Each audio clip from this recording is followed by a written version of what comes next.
Bonjour mon frère, bonjour ma soeur, j'espère que tu vas bien. Vanité des vanités, tout est vanité.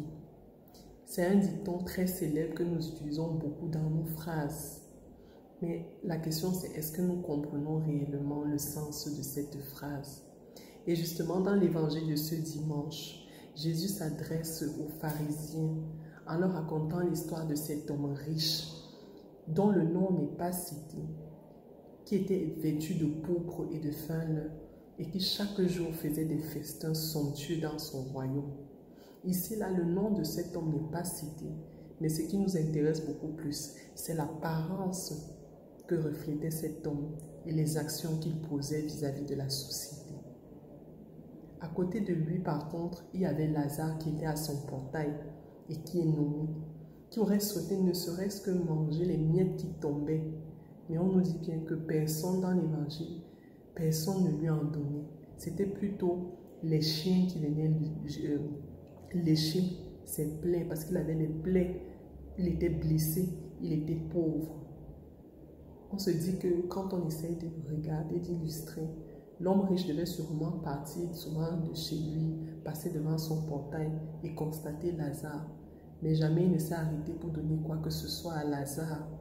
Pourtant, il faisait des fêtes somptueuses, sûrement il dépensait de l'argent, il faisait des lits, la gastro, ne serait-ce que pour préparer la nourriture. Et lorsque nous essayons de méditer, nous comprenons à travers peut-être ce texte que ce qui est beaucoup plus important pour cet homme riche qui n'est pas cité, c'est l'action, ce qu'il veut refléter au niveau de la société et non forcément l'acte qu'il pose vis-à-vis de la personne de Lazare ici particulièrement. C'est beaucoup plus qu'est-ce que je fais pour le monde, qu'est-ce que je veux montrer au monde que j'ai ça, je suis comme ça, mais qu'est-ce que je fais pour mon frère qui a besoin de moi? Chers frères, chères sœurs, aujourd'hui tu as le choix. Avant qu'il ne soit trop tard, à quoi sert-il de gagner ce monde s'il faut que tu perdes ta vie? Puisqu'après, l'homme riche, quand il est mort, on l'a enterré, mais il s'est retrouvé dans la souffrance. Et Lazare, quand il est mort, il s'est retrouvé dans la vie. Choisissons aujourd'hui d'être beaucoup plus bienveillants envers nos frères et sœurs, envers les personnes qui ont besoin de nous, que de refléter au monde ce que nous voulons démontrer, alors qu'au fond de nos cœurs, il n'y a rien de bon. Bon dimanche à tous.